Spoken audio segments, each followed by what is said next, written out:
Hey guys, I've got a new book for us to read aloud. It's called Child of the Mountains, and I'll be honest, a couple years ago when I was in the library, I saw it as one of the new books, and as you can see on the front, when I walked by it, I was like, I know that's probably backwards, but anyway, when I looked at it, I was like, not my thing. For some reason, I went back and I actually reread it, or I read the back, and I thought, wow, that doesn't sound like what the front looks like. So I'm going to read the back and then read chapter 1 to you. Growing up poor in 1953 in the Appalachian Mountains of West Virginia doesn't bother Lydia Hawkins. She treasures her tight-knit family. There's her loving mama, now widowed, her whip-smart younger brother, BJ, who has cystic fibrosis, and wise old Gran. But everything falls apart after Gran and BJ die, and mama is jailed unjustly.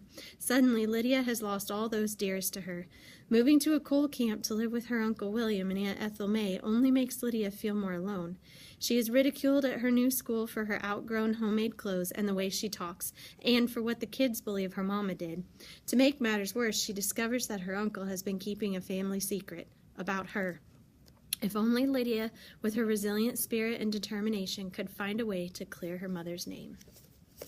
All right, chapter 1. It's about my problem.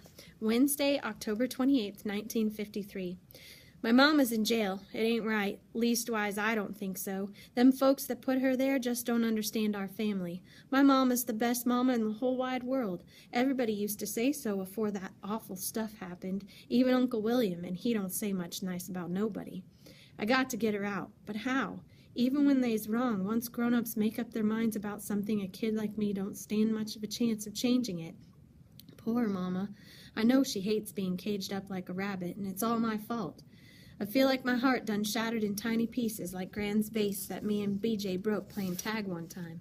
And I ain't got nobody to help me put them pieces back together. That's why I stopped by the company store after school yesterday and brought me the biggest spiral notebook they had. Maybe writing everything down will help me sort it all out.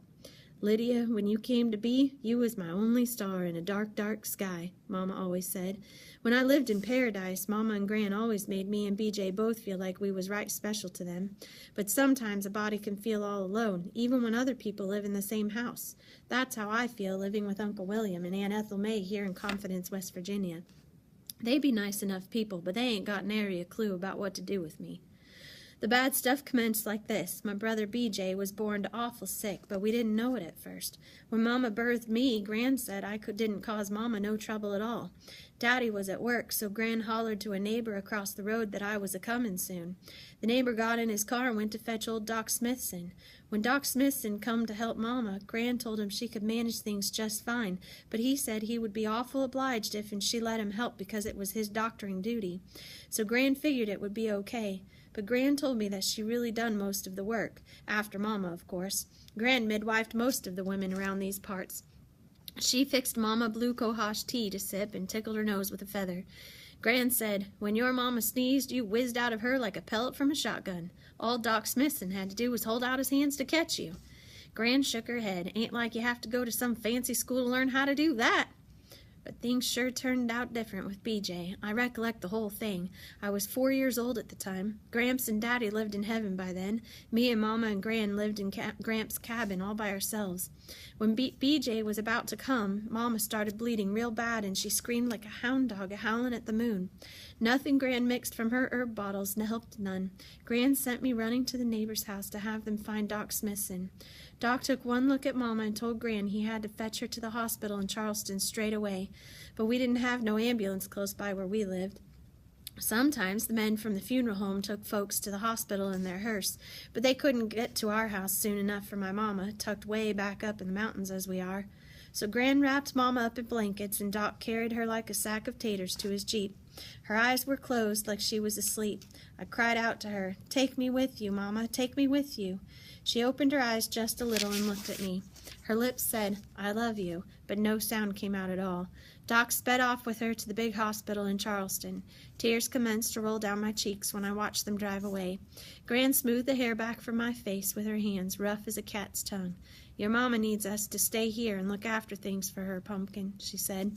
When me and Gran went back inside, Gran pulled Mama's bloody sheets off in the bed and took them to the wash tub. I couldn't bear to watch the water take Mama's blood away, thinking that was all I had left of her. So I runned under the kitchen table and curled up like a woolly worm that somebody poked with a stick. After Gran got done a scrubbing and a hanging out the sheets to dry, she leaned under the table and took my hand. "Come on, child," she said. "Your mama needs us to be strong for her. Besides, I ain't got the bones for bending down like this. You ain't helping your mama none by hiding under the table. Let's fix up the cabin all nice for her and the baby to come home to." I crawled out, and Gran handed me a little broom Daddy made for me afore he died. I got myself busy sweeping the floors every day Mama stayed at the hospital. Gran said, "Lydia, I declare you're going to wear holes in the floor clean through to Chiny if you keep that up." But I wanted them floors to be spanking clean for my mama. Mama finally come back and brought me my new baby brother with her. Gran folded up a blanket and laid it in a dresser drawer on Mama's bed for him to sleep in. It made me think of baby Jesus in the manger to see him lying there all cozied up. Mama named my brother Benjamin for my grandpa on Daddy's side and James for my gramps on Mama's side, but he looked just too little to be Benjamin James. I wanted to call him Ben Jim, but Gran said, "Mercy, Pumpkin, that sounds more like the name of a tonic than a fitting name for a boy. I can hear it now on the radio. Ben Jim heals your soul and heart, mends your body and makes you smart, keeps you strong and cures the farts." So we took to calling him BJ instead. BJ looked as cute as a speckled steamboat on a spotted river, as Gran used to say, even if he was as skinny as a straight pin. He had big blue eyes the color of our pond when it froze over. Them eyes looked clean through you, right inside to your very soul. His hair was the color of a ripe ear of corn. I used to hold him on my lap and tell him stories about our daddy, about living up here on the mountain, and about how much we all loved him. He'd look at me and grin, and this little dimple would creep up like an extra smile. Sometimes I'd think he sure lucked out being that cute. All I got was plain brown hair, plain brown eyes, and a plain face, and a bunch of awful freckles.